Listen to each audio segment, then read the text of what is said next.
Dinepensahan ng talent manager at showbiz insider na si OG Diaz si primetime king Coco Martin, ito'y matapos akusahan ni Rod Navarro Jr., si Coco ng unfair treatment noong kasama pa siya sa cast ng Batang Quiapo, kung saan minumura at pinahiya siya nito at ng iba pang taga-production.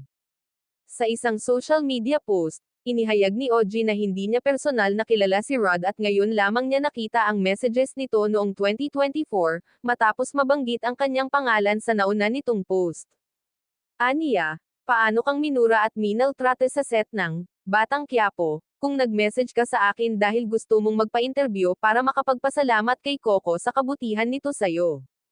Paalala naman niya kay Rod, unang-una, hindi ka naman kilala ni Coco ng personal. Lumapit ka ng maayos, binigyan ka ng chance. Lumabas ka sa Batang Quiapo.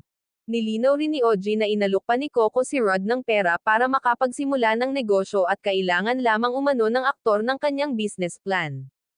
Inalok ka pa ni Coco na magnegosyo.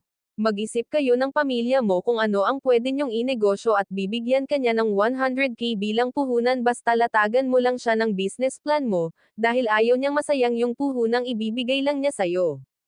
Dagdag pa niya yung pera, nandun lang sa isang staff, pero 7 buwan nang andin yung pera, hindi mo raw kinukuha.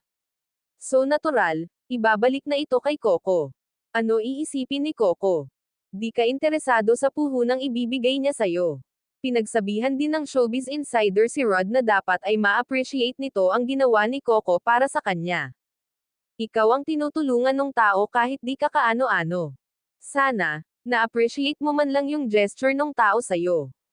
Binigyan ka ng exposure at hindi naman basta extra lang. Ayon kay OG tila taliwas din umano ang sinasabi ngayon ni Rod sa mga message nito kay OG, na gusto pang pasalamatan si Coco. Hirit pa niya, so saan galing ang hugot ng galit mo kay Coco ngayong 2026? Paano ka tutulungan ng industriyang ito kung nakakalimutan mong maging grateful? Samantala wala pang reaksyon o tugon si Rod Navarro Jr. hinggil sa naging pahayag ni OG.